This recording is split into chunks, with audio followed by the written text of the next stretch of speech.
just that Robert, my brother, had got this grant to do some kind of work out there. That's the last we heard. It's not knowing that's the worst.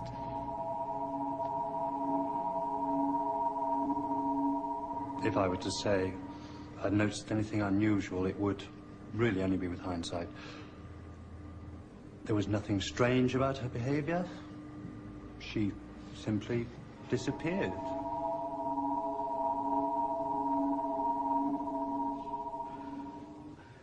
It makes no sense. I mean, how can people just vanish off the face of the earth in this day and age? We've a right to know what's going on.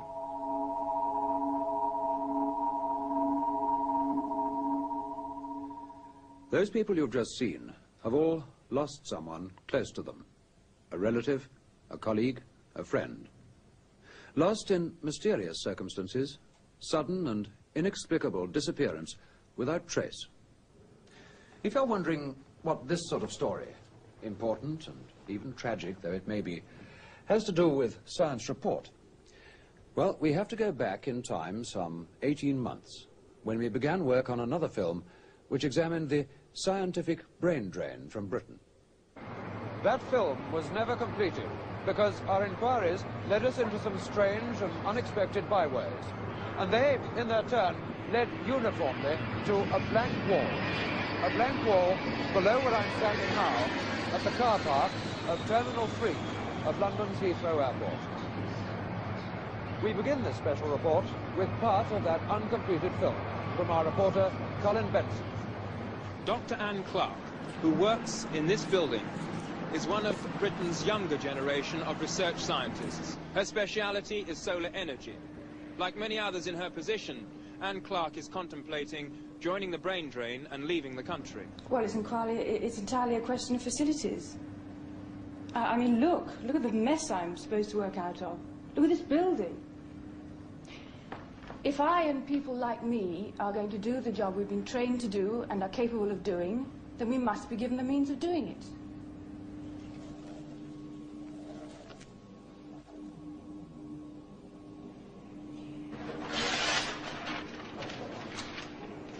It's looking far better today.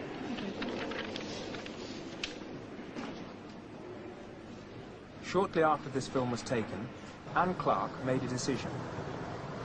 It was not, however, a decision she felt able to talk about.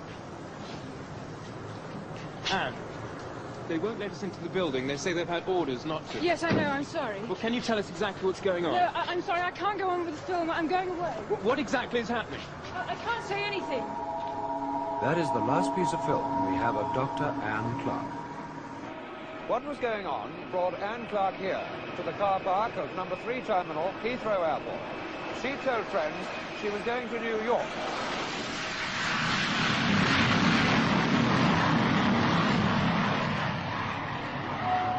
British Airways to New York, flight 501. Passengers should go through passport And yet there's no control record of Anne Clark leaving this airport on that or any other day. The only evidence she was here at all is her abandoned car. Beyond that, nothing.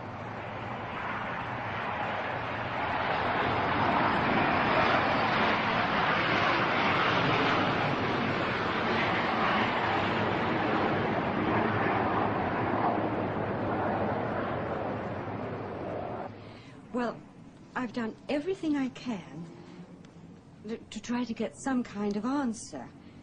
But there's nothing. They just say, we're sorry, but we don't know anything about your brother. Robert Patterson is, or rather was, a senior lecturer in mathematics at St Andrews University. These photos were taken by his sister when he, with his wife Eileen and 2 children, left this house on the morning of November the 9th, 1975, and set out by car to London's Heathrow Airport. What happened after that, we don't know. On leaving the Royal Air Force, where he worked in special projects, Brian Pendlebury had told his parents that he was going to work for an electronics firm in Sydney, Australia. He sent photographs of his life out there, and for a time kept in touch by letter. Then there was this friend of hers who was going out there, and we said, why don't you look up O'Brien and give him a surprise? Well, he got there, the address was given him. They never heard of Brian.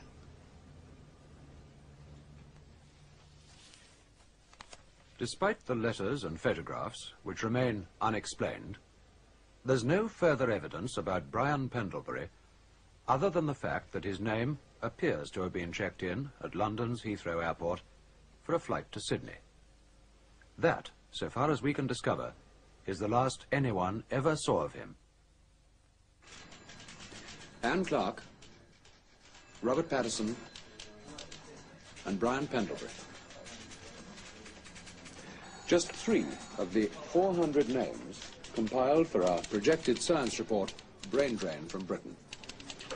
From this office, our researchers began checking through every one of them. We were looking for patterns. Who were the people leaving this country? What were their reasons? And what were their feelings about it afterwards? But out of those 400 names, it became apparent that 24 had disappeared without trace. Some alone, others with their families. Where did they go? And why? And indeed, how? What, if anything, was the common factor?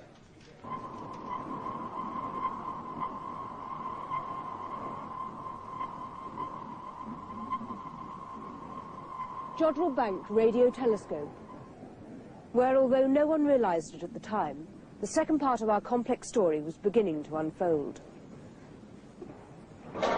Sir William Ballantyne, distinguished radio astronomer, was setting out on a journey he was never to complete.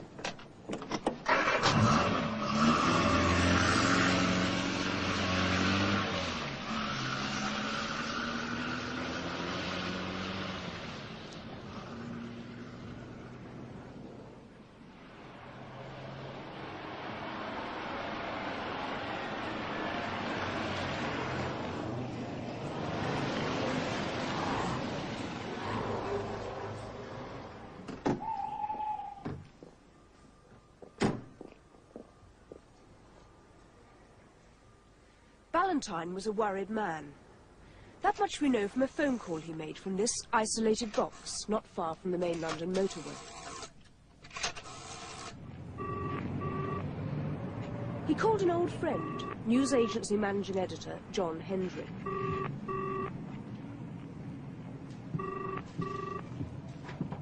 And how did he seem to you? He sounded agitated, which was unusual, because he was a very calm, self-possessed man normally. He said he was driving up to London and wanted to see me later. I said, fine. And he also asked if I'd received a package, which he'd posted the day before. I said I had. It contained this spool of tape, which he told me to keep under lock and key till he arrived. Well, I waited. And, of course, next morning I heard about the accident. These photographs of the crash were taken by an agency cameraman. Despite considerable news coverage, only one photo was made available to the national press and television.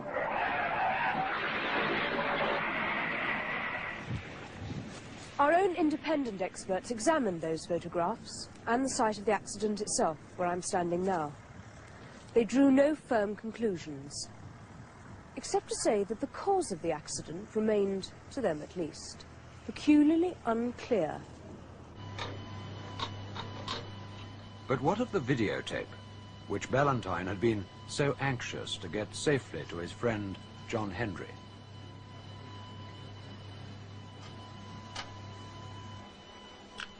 Apparently nothing.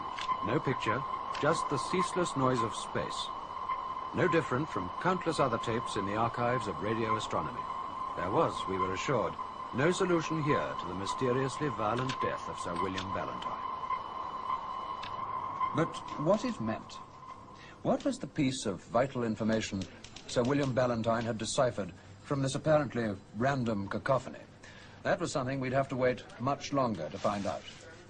In the meantime, however, something happened which, at least at first, seemed to offer us some sort of a clue. An outside telephone call was put through to the science report office. I found myself talking to a man with an American accent. refused to give his name or any other details of himself over the phone. He told me only that he had met Sir William Ballantyne on a visit the British astronomer had made shortly before his death to NASA Space Headquarters in Houston, Texas. We arranged to meet not far from here in 1 hour's time. Okay, I'm ready. What you are about to see may be considered by many of you unethical. However, we believe that in the light of subsequent developments, our action was justified. Benson was equipped with a miniaturized transmitter so that we could record the conversation between them. And a hidden camera was positioned near the market where the meeting had been arranged. Colin Benson. Yes, hello. Hello. Would you like to go back to No, we're all right here. Listen, something I have to know. How far are you going to go on this thing? I mean, all the way. That's what I'm here for. Can you help? Oh, I can help. But we do this thing my way, okay? Okay, fine. Let's walk on a little bit, okay? I'm sorry if I seem a little bit nervous. It's mainly because I am. Nervous? What? Contracting a fatal case of measles, you know what I mean? Like Valentine. You know what happened to him? I know why it happened. And I gotta get it on record before they find out I'm over here. They? Who are they? Listen, let's just stick to me telling you what I have to tell you, okay? Okay, fine. This address tomorrow morning, 10:30. Bring everything you've got. Cameras, tape machines, witnesses. That's the kind of protection I need. I'll have everything for you there.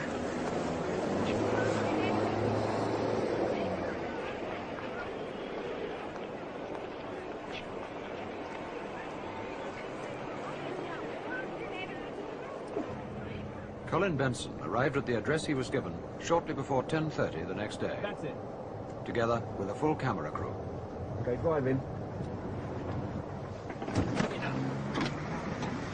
Okay, sound? Yep, got it.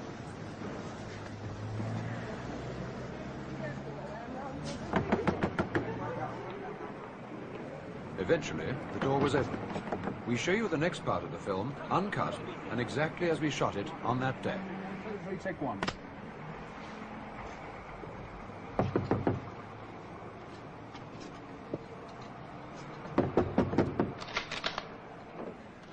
Who is it? Anglia Television. Science report. Who? This is number 88, isn't it? Yeah, 88. We're here with the television crew to see a Mr... Is there an American... You mean Harry? That's it. Can we come in, please?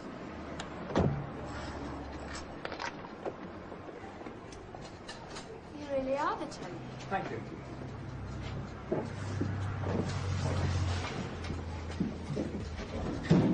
I don't know what this is all about, but you're not going to get much out of Harry right now. Come on, lads.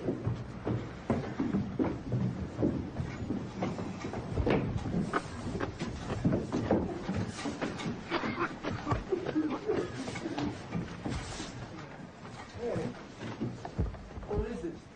They said you knew them. Yesterday. You remember? Oh.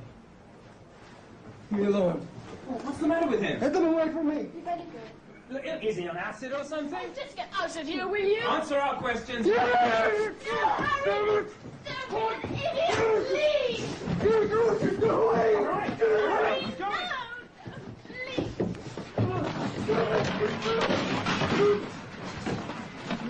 All right, we're going, okay? Hey! It was the last we saw of the mysterious young American. Despite returning with the police barely half an hour later, who kept watch on this house for several days, we found no one. Elsewhere, however, more pieces of this strange pattern continued to fit into place. And that it is time that world governments officially acknowledge The great world drought of that summer was unequaled in recorded history.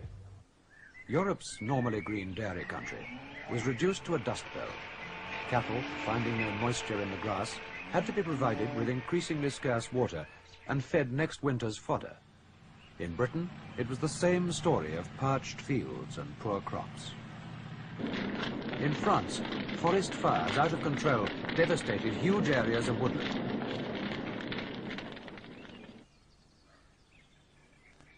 Vast reservoirs dried up, and standpipes were brought into the worst-hit areas, some of which had barely 20 days' supply of water left. The River Thames was reduced to its lowest level in living memory. There was no panic, only a growing sense of unease that what we were experiencing was unnatural and that the Earth's climate was moving towards a radical change. Melbourne, Australia, where the Yarra River was reduced to a polluted trickle in which fish and water life were almost completely destroyed. Before water restrictions tightened, desperate efforts were made to save the rare and valuable trees in Melbourne's famous botanical gardens.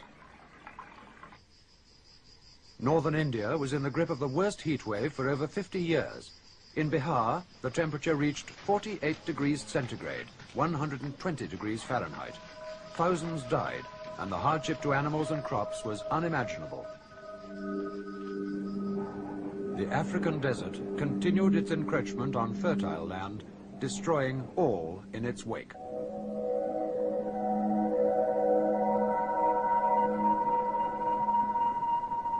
Meanwhile, in China and the Middle East, unparalleled earthquakes killed millions, far more than might have been expected from a nuclear attack.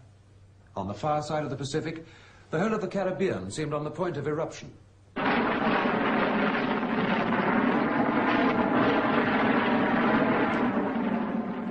Volcanoes, thought to be extinct for thousands of years, were suddenly erupting into dreadful life.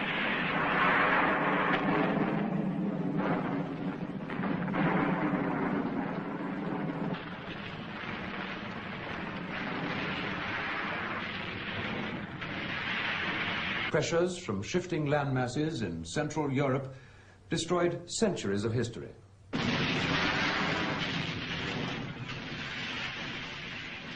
In parts of Italy and Yugoslavia, many ancient towns were reduced to rubble. International rescue teams evacuated thousands from the threatened area, but many others were too broken by the experience to leave. Scientists began to suspect that the balance of the Earth's ecology was far more delicately poised than they'd yet realized.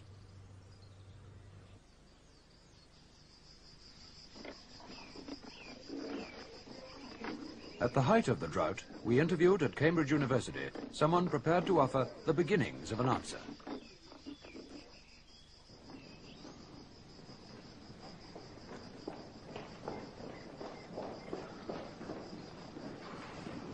You hear them? Not something you'd expect in this country. Heat, of course. Gerstein's theories, when he first put them forward over 20 years ago, had been almost universally dismissed. He was called an alarmist and a pessimist. Events proved him, on the contrary, to be something of an optimist. By the late 60s, the Earth was already so trapped within an envelope of its own pollution that heat from the sun and the Earth's industrial processes was having increasing difficulty in escaping. 10 years earlier than Gerstein's prediction, the notorious greenhouse effect, a thickening of the outer atmosphere due to the 8-fold increase in the carbon dioxide levels, had become a reality. As the atmosphere became more dense, extreme variations of temperature were experienced, from intense heat to equally unprecedented cold. North America suffered the worst winter on record. Rivers froze solid, and even the great Niagara Falls was halted. In many areas, a state of emergency was ordered by the newly elected President Carter. But the most frightening discovery which scientists made was that last year's unmelted snow line is the next step to a future and unavoidable ice age.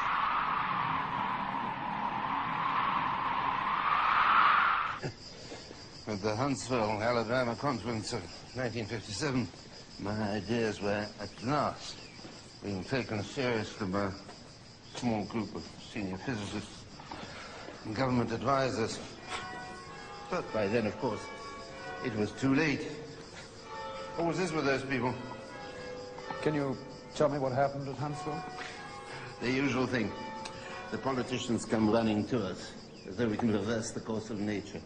When we tell them we can't, they say, why didn't we do something earlier? When we tell them they prevented us, they start squabbling among themselves. Rabble. Was anything achieved by the conference?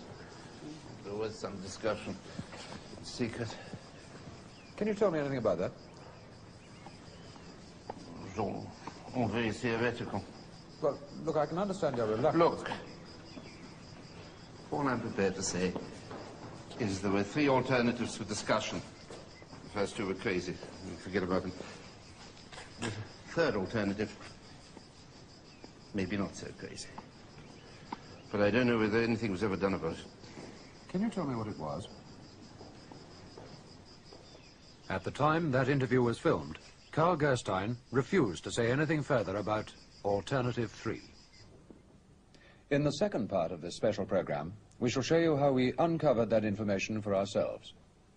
We'll also be bringing you a remarkable interview with former astronaut Bob Grodin, filmed in secret at his hideaway in New England. Stay with us then.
This is astronaut Bob Grodin before his first moonwalk.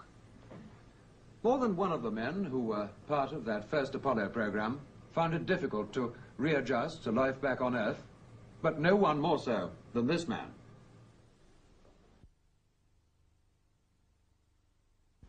Here he is, as he is today. 5 years on. There were psychological factors, it seemed, which on the surface could explain away the changes in personality, the instability, the breakdown of former relationships. But what exactly were those psychological factors?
Bravo Tango, Jezebel. A form of code, but meaning what? Certainly nothing to the 600 million people listening on Earth below. From Boston, Massachusetts, we arranged for ex-astronaut Bob Grodin to talk to us. The interview was filmed to be edited later. Can you hear me all right? Can you hear me in Boston? Yeah, go ahead. Grodin showed no reluctance to discuss the breakdown he'd suffered after his return from space. But nothing remarkable seemed likely to come from the interview until I asked this question.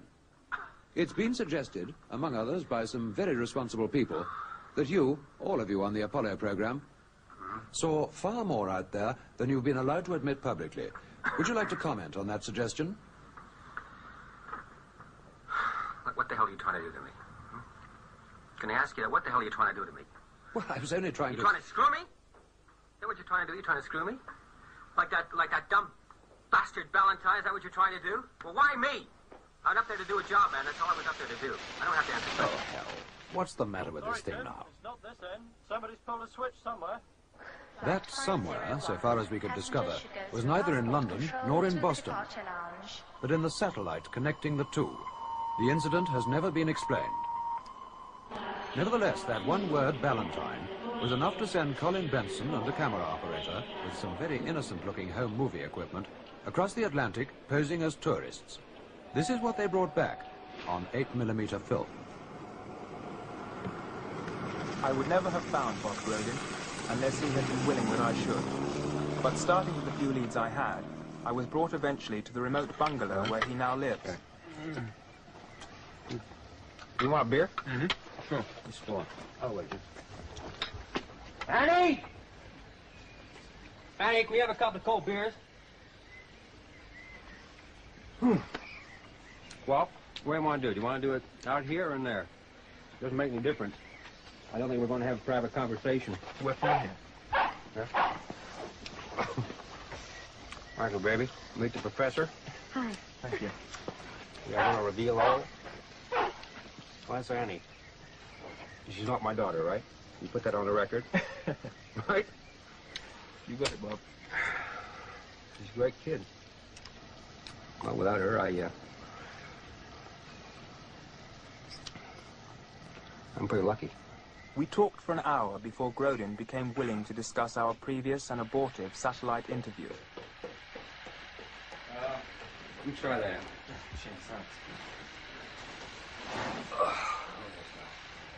What exactly did you tell us about Valentine? Well, what I remember of Valentine is he showed up at NASA with some tape that he made. And he got pretty damn excited when they played it back in that jukebox. Jukebox? Well, a decoder. I mean, you can pick up the signal if you got the equipment, but you can't unscramble that. Without NASA's equipment? That's right. And some young guy helped him do it. You should have known better than that. Was it this man? Yeah, it could be. Yeah, it looks like him. Are you sure you don't want bourbon? No, beer's fine. What you're saying is that Valentine was killed because of what he discovered on that tape. Well, I'm saying nothing. I just saw the way that those guys looked at him, and I know those looks because they looked at me the same way. Those guys? Look, come on, get a real drink, will you? Come on.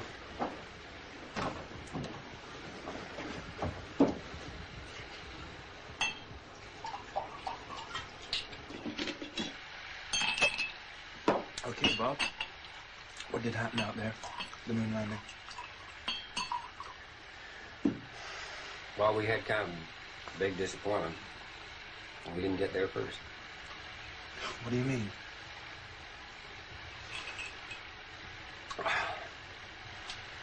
Those later Apollos, they're just a smoke screen. They cover up what's really going on out there. And the bastards, they didn't even tell us. Nothing. Well, what is going on? Well, how the hell should I know? And that it is time that world governments officially acknowledge. You phoned the Kremlin after all they were first out of space. I mean, you don't think they just gave up, do you? Give up? I'm gonna drink. You want a drink? No, I don't think so.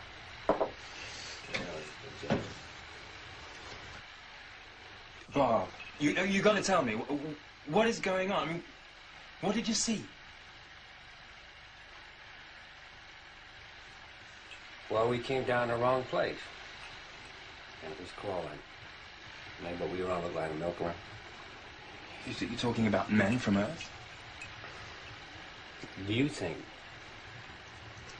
that they need all that crap down in Florida to get two guys up there on a bicycle? The hell they do. You know why we're there? To give them a good PR story for all the Hollywood they're shooting out into space. And we're nothing. Christ, we're nothing.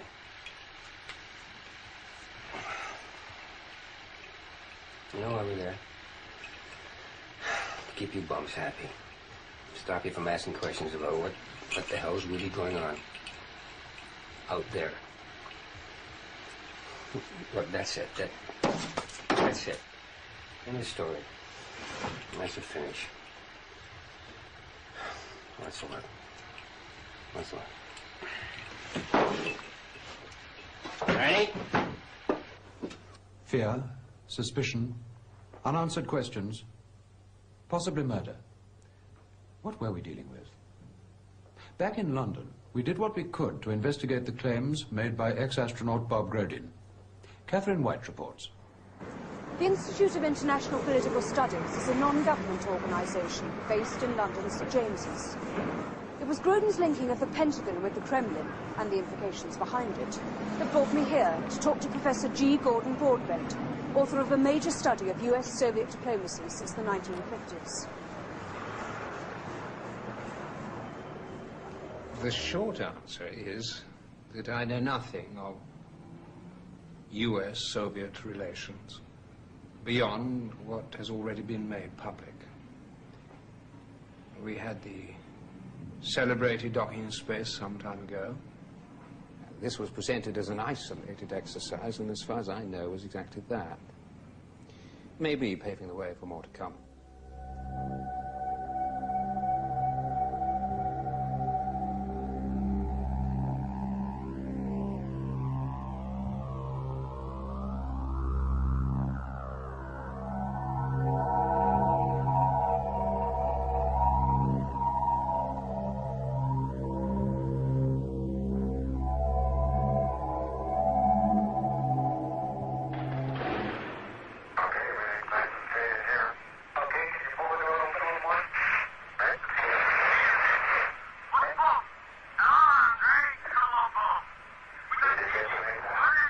Though on the broader issues of Soviet-US cooperation, there is an element of mystery which puzzles many people in my field.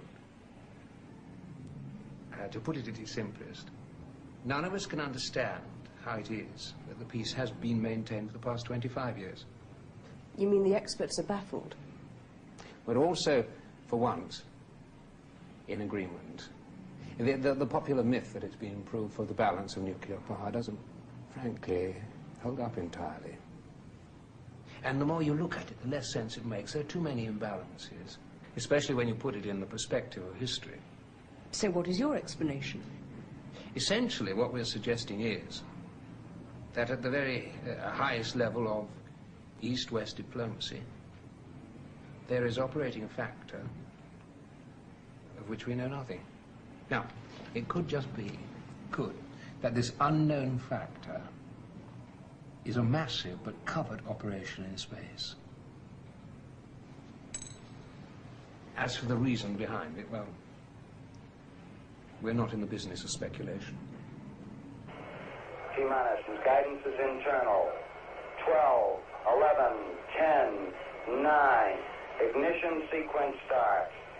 6, 5, 4, 3, 2, 1, 0. All engine running.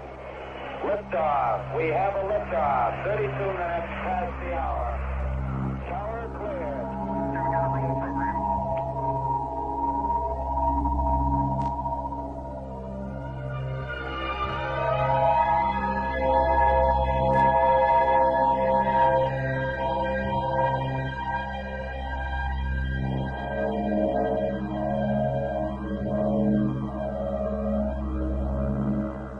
This is the colossal power needed to pull clear from the Earth's gravitational field and put, in Grodin's words, two men on a bicycle on the surface.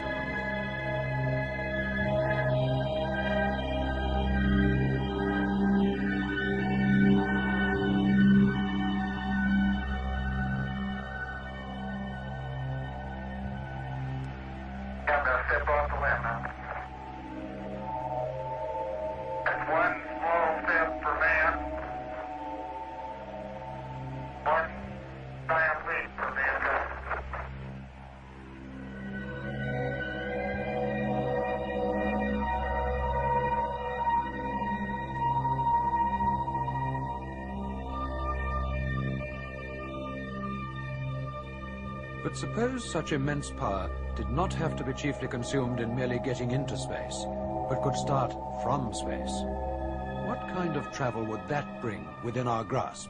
Obviously, we could go further with less power, or send a much larger craft. In fact, the only way we're going to see space travel on any scale is by this kind of extraterrestrial launching. For instance, from a space platform orbiting the Earth. Or the moon. Well, sure, yeah. If we could get the material there to build a craft, it'd make real good sense. Could we transport the materials there? It'd take one hell of a shuttle, but yeah. We have the machines now. In theory, we could do it. Especially if we had some sort of international cooperation. International cooperation in space. A space shuttle, but shuttling what to where? We also hear talk of Russian and American skylabs and the men who live and work in them for several months at a time. But what are they all doing up there in space?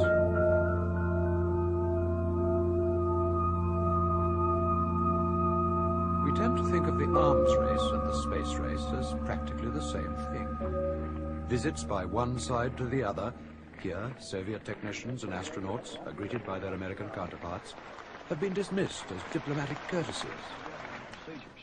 We have a working relationship that's quite good with the Soviet Union. I'm sure it's going to continue. But the Russians were the first in space with their Sputnik in 1957. And later the same year, the first with a living creature, Laika, the dog. Then they made, 3 years later, the gigantic step with the first man in space, Yuri Gagarin.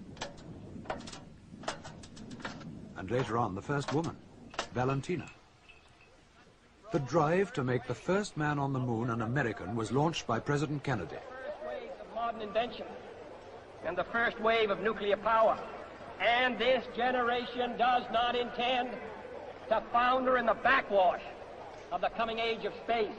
We mean to be a part of it. We mean to lead it.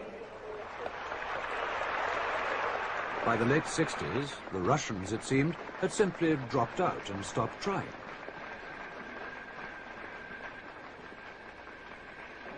And yet today, Cape Canaveral is virtually abandoned, a desert of reinforced concrete and steel. The most ambitious project in the history of mankind seemed to be over. Are we to believe that this is where it all ends? Of the estimated 2,000 launchings from Earth to space, at least 60% have been by the Russians. The near side of the moon's surface, the side visible to us here on Earth. The flags indicate acknowledged landings of American and Soviet craft. Among the spaceships the Russians sent up was the Vostok, supposedly not intended to reach the moon's surface. But in 1972, this sighting was recorded. More detail, please. Can you give more detail on what you are seeing? It's something flashing. That's all so far. Just a light going on and off by the edge of the crater. Can you give the coordinates? Well, there's something there. Come in a little further down. It couldn't be a Vostok, could it? Well, I can't be sure. It's possible. The Russian Vostok flights took place in the early 60s. They were, as we've said, Earth-orbiting spaceships, not designed to reach the moon. So what are we to make of this casual suggestion by Houston Mission Control, and an equally casual acceptance by the lunar module pilot, that in 1972, an obsolete Russian spaceship is orbiting the moon, flashing its lights?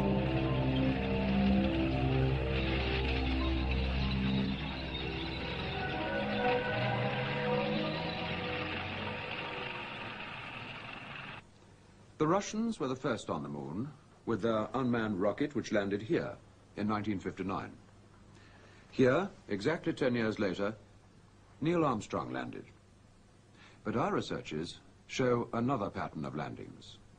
On the far side of the moon, the dark side, the side hidden from us here on Earth. Are we to assume that this remarkable grouping of American and Soviet landings is mere coincidence, When we returned to Cambridge and presented Dr. Carl Gerstein with the information we'd so far acquired, he finally agreed to speak, on record, about Alternative 3. We had agreed at the Huntsville conference that there was nothing we could do to cut either world population or the consumption of resources essential for survival on Earth. Alternative 3 was a much more limited option.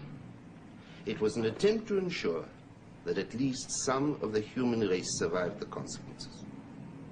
We were theorists, not technicians, but we realized we were talking about a kind of space travel which had only appeared in scientific fiction so far.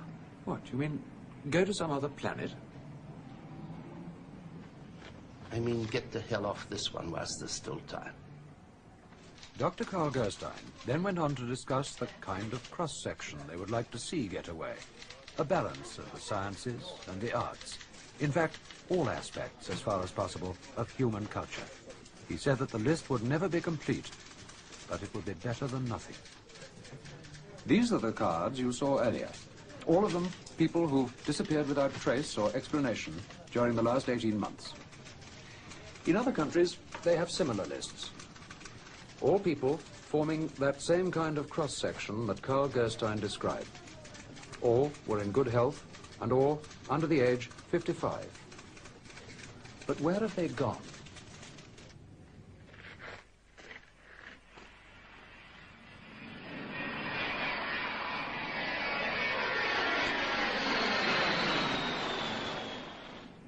Here is a picture of a supposedly dead planet, the nearest one to Earth. Mars would appear to offer little prospect of survival if these photographs from Viking 2 are to be believed. But are they? Charles Wellborn himself seemed surprised that the Americans, after spending so much money in putting the probe on the surface of Mars, should then equip it with a camera that only focused up to 100 meters, or, as Colin Benson suggested, the average size of a large film studio. What's your answer? Well, you got to remember that all these pictures that we get come in through NASA, and then they're given to the rest of us. If they say it's Mars, we have to believe them. It's the same thing with audio. I mean, we don't hear everything that's said between mission control and the spacecraft. There's a second channel. They call it the biological channel. Officially, it's just for reporting on medical details. In effect, it's the one they switch to when they have something to say they don't want the whole world to listen in on. I mean, sure, that could be a studio in Burbank. But I mean, for God's sake. Mariner 4 passed close enough to Mars to send back the best photographs of its surface we'd had so far. But was it all just like this? Mars has always been a source of fascination to mankind and a mystery. In the early days of astronomy, Mars was believed to have artificially constructed canals, which was taken as evidence of intelligent life on the planet. Later, this theory was discredited. In its place, we had a picture of barren, inhospitable planet